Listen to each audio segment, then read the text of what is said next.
Hello class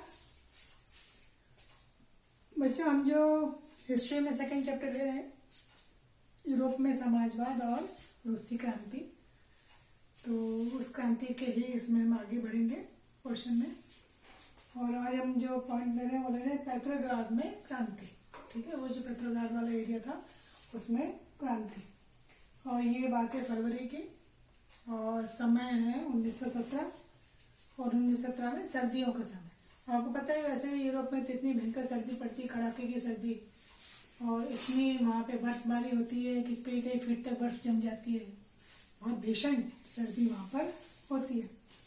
तो उस समय जो वहाँ का शहर था, ये राजधानी जो थी, इसकी जो बनावट थी उसमें भिन्नता थी। मतलब वहाँ पर ही भेदभाव जो था वो दिखाई दे रहा था। वहाँ की जो नदी है उसके दाएं किनारे पर, नदी के तट होते ना, तो दाएं किनारे पर मजदूरों के लिए यहाँ पर क्वार्टर बने हुए थे। मतलब मजदूरों के रहने की व्यवस्था सरकार की तरफ से बनाई जाती है ना, तो अलग अलग एरिया, तो मजदूरों के लिए यहाँ पर क्वार्टर थे और मजदूरों के कारखाने भी वहीं पर थे। ये यहाँ पर कारखाने भी यहाँ पे थे। और जो नदी का बायां तट था वो जैसे हम कहते हैं पॉश इलाका, अमीर इलाका जो होता है, जहाँ पे बस समृद्धशाली लोग रहते हैं, उस तरह से महंगे जो घर होते हैं यहाँ पर। तो फैशनेबल इलाका, यहाँ पे नाम दिया फैशनेबल ने, बहुत समृद्धि वाला जो इलाका है वो यहाँ पर था। यहीं पर विंटर पैलेस जार का जो महल है वो भी वही था, उसी इलाके में। ठीक है, यहाँ पर ही बड़ी बड़ी सरकारी इमारतें भी थी। और जार के राज्य में ड्यूमा की जो बैठक होती थी वो वाला हिस्सा भी यहीं पर था, बैठक वाला, ये सब यहाँ पर था। अब सर्दियों की हमने बात की है, तो ये जो मजदूरों वाला जो हिस्सा है, यहाँ पर जो है उस समय खाद्य पदार्थों की कमी हो गई थी। तो सर्दियाँ बहुत थी, ठीक है, खाद्य पदार्थों की बहुत कमी आ गई थी, सर्दी बहुत ज़्यादा थी, कोहरा, घना कोहरा वहाँ पर हो रहा था, बर्फबारी वहाँ पर इतनी हो रही थी। ठीक है, तो ऐसे समय में यहाँ पर ये स्थिति इन्होंने बताई कि सर्दियों में ये स्थिति वहाँ पर थी। उसी दौरान क्या हुआ कि वहाँ एक फैक्ट्री में तालाबंदी कर दी गई। ये 22 फरवरी की बात अपन देख रहे हैं। एक कारखाने में तालाबंदी कर दी, मतलब श्रमिकों को हटा दिया, कारखाने में ताला लग गया।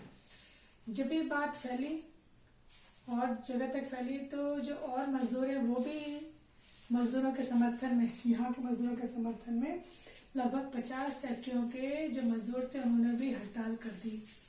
उन्होंने भी क्या कर दिया, काम करना छोड़ दिया। और फिर यहाँ पर एक जो है आंदोलन का एक रूप आ गया और आंदोलन का नेतृत्व करने की बात है। तो यहाँ पे जिक्र आता है कि अधिकतर यहाँ पे आंदोलन का नेतृत्व महिलाओं द्वारा किया गया। और महिलाओं की इतनी ज़्यादा स्थिति देखते हुए, उनका नेतृत्व देखते हुए, फिर बाद में इसी तारीख को वहाँ पे अंतर्राष्ट्रीय महिला दिवस घोषित कर दिया गया, क्योंकि महिलाओं ने पूरा जो है इसको आंदोलन को संभाल लिया था। फिर यहाँ पे आंदोलन होता है तो जुलूस निकाला जा रहा है शहर में। ठीक है, जुलूस निकाला जाता है तो तोड़फोड़ भी होती है, दंगे फसाद की स्थिति भी होती है, तो काबू भी करना पड़ता है इसको।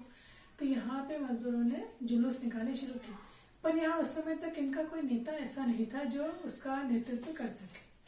मतलब अभी भी ये संगठित नहीं थे इस तरह से कि संगठन बना करके ये अपना जुलूस कर सके। बस जो भीड़ जो है वो एक जुलूस के रूप में जा रही है।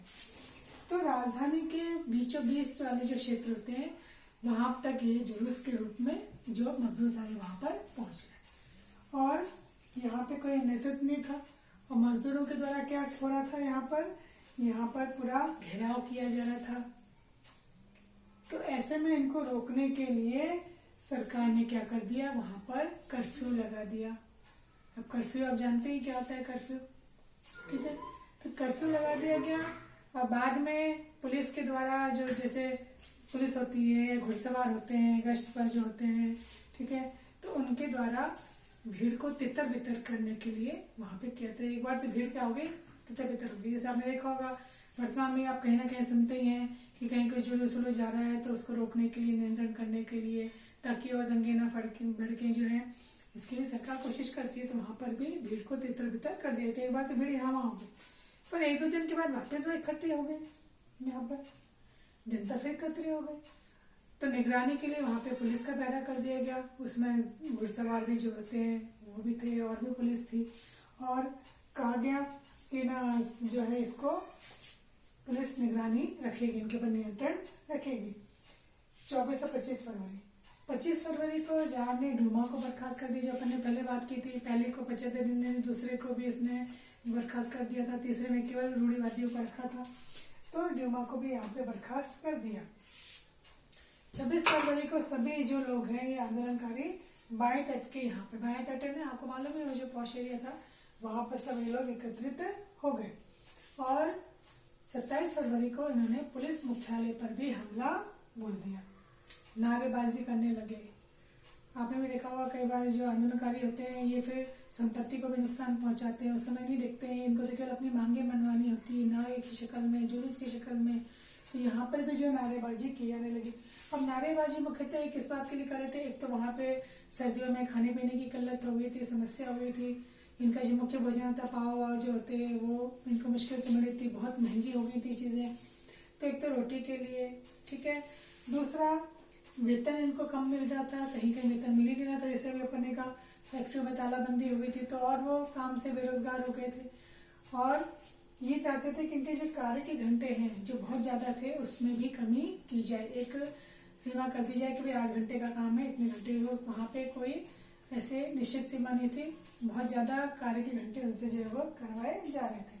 और लोकतांत्रिक अधिकार ये अपने लिए चाह रहे थे कि हमको लोकतांत्रिक अधिकार दिए जाए। तो घुड़सवारों को जब कहा गया कि इनके ऊपर निगरानी रखना है, इनके ऊपर नियंत्रण करना है, इनको गिरफ्तार करना है, तो और इनको नियंत्रण करने के लिए क्या होता है, गोली वोली भी चलानी पड़ती है। तो घुड़सवारों ने इनकार कर दिया। उन्होंने एक रेजिमेंट जो होती है इनकी, तो एक रेजिमेंट में तो एक अपने ही अधिकारी को उन्होंने गोली मार दी, ठीक है। तो उन्होंने अपने ये जो रैली निकाले तो उन पर गोली चलाने से इनकार कर दिया। और 2-3 रेजिमेंट के सिपाहियों ने तो क्या कर दिया, बगावत भी कर दी और वो मजदूरों के साथ जा करके और क्या हुए, मिल गए। फिर यहाँ पे इसकी स्थिति बाद में ये हुई कि यहाँ पे एक परिषद का गठन हुआ, सोवियत परिषद का गठन करने के लिए सब एक जगह एकत्रित हुए। ड्यूमा की जहाँ बैठक होती थी वहां पर ये सारे लोग एकत्रित हुए जो यहाँ पर ये क्या कर रहे थे, आंदोलन कर रहे थे। तो वो अपनी एक सोवियत की जो है रूस की, उसकी परिषद बनाना चाहते थे। उसके लिए जहाँ पे ड्यूमा की बैठक होती थी, ड्यूमा जहाँ की संसद थी, उसी जगह पर, उसी इमारत में ये लोग यहाँ पर इकट्ठा हुए। और यहाँ पे ही ये जब नाम लिया ना पेट्रोग्राद, यहाँ इसका जन्म हुआ, पेट्रोग्राद सोवियत का जन्म यहाँ पर हुआ। और यहाँ पर फिर एक प्रतिनिधि जो मंडल बना इसका, जो एक परिषद बनी, वो प्रतिनिधि मंडल जो है जाकर के और जार से मिला, उसमें जार तो थे, जार से वो मुलाकात हुई। और इन्होंने प्रतिनिधि मंडल ने जो जार से एक बात रखी कि आप जो है अब गद्दी छोड़ दो, शासन छोड़ दो, अब हम अपना शासन करेंगे। तो जार को उनकी बात माननी पड़ी और 2 मार्च को इसने अपनी गद्दी जो थी वो छोड़ दी। और इसकी गद्दी छूटने के बाद फिर यहाँ पर एक उस समय ही एक सरकार का गठन हुआ, अंतरिम सरकार, ठीक है, जिसमें सोवियत और जो ये ड्यूमा है इनके लोग मिल करके और इन्होंने एक अंतरिम सरकार का गठन कर लिया। उस समय एक सरकार यहाँ पर बन गई क्योंकि जहाँ तक छोड़ गया था अपना शासन, गद्दी छोड़ दी थी इसने, ठीक है। और उस समय ये क्रांति का झंडा है वो किसके पास आ गया, पेट्रोग्राद के पास, वहां पर झंडा हो गया। अब यहाँ पे ये जो अंतरिम सरकार बनी जिसको बनाया था सोवियत के जो लोग हैं जो हैं और ड्यूमा इनके जो सदस्य हैं, इनका ये कहना था कि एक संविधान सभा का गठन होना चाहिए। और संविधान सभा का गठन हो, ठीक है, तो चुनाव कराया जाए, चुनाव किस आधार पे हो, वयस्क मताधिकार के आधार पर चुनाव कराए जाए। ये इन्होंने कहा किस तरह से अपनी एक सरकार का गठन होना चाहिए। तो फरवरी की जो हम स्थिति पढ़ रहे हैं, तो फरवरी के बाद फिर क्या हुआ, फरवरी तक तो ये सारी जो है गतिविधियां हो रही थी। ये जो अंतरिम सरकार बनी इसमें कौन कौन लोग शामिल थे, ये जब हमने बात की कि जार तो चला गया था अपने गद्दी से, उसके बाद जो शासन बना जार का, उसके शासन के बाद अंतरिम सरकार, उसमें बड़े बड़े सैनिक अधिकारी भी थे, बड़े बड़े भूमियों के संपत्ति के जो मालिक थे वो थे, बड़े बड़े उद्योगपति जो थे वो इसके सदस्य थे। और ये जो सभा थी उदारवादियों की इनकी, तो ये चाह रही थी कि जो भी सरकार बने, निर्वाचित सरकार, क्योंकि हमने बात की चुनाव के द्वारा, वयस्क मताधिकार के द्वारा चुनाव के जरिए सरकार बने, वो चाहते जल्दी से जल्दी सरकार का गठन किया जाए।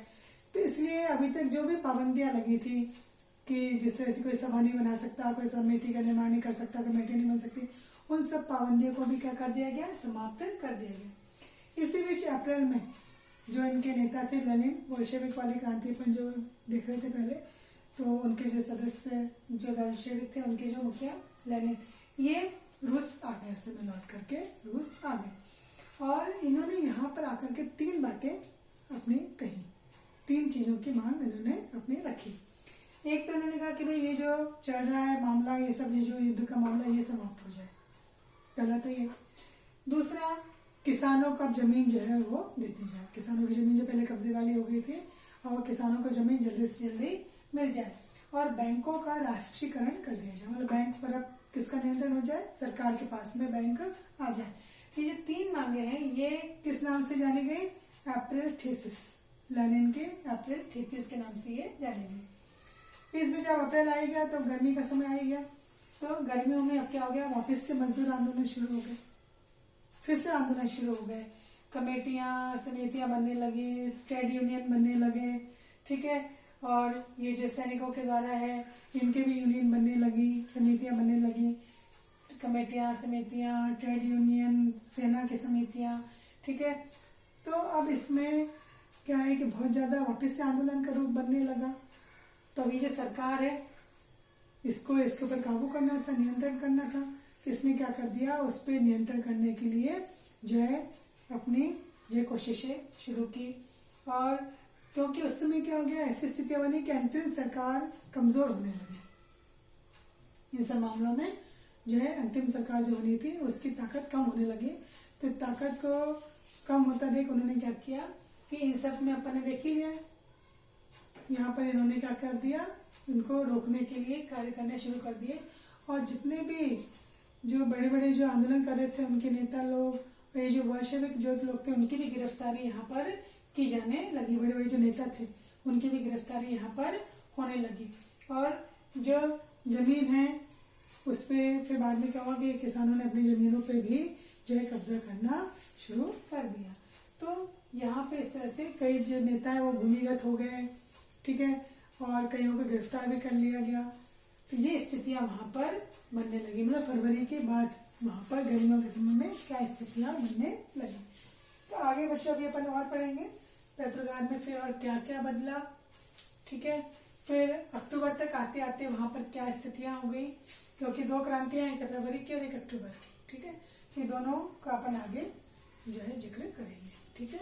तो आगे ये आप देख लेना अपने बुक में भी, और इसमें मुख्य मुख्य पॉइंट्स या इसको अंडरलाइन भी कर लेना।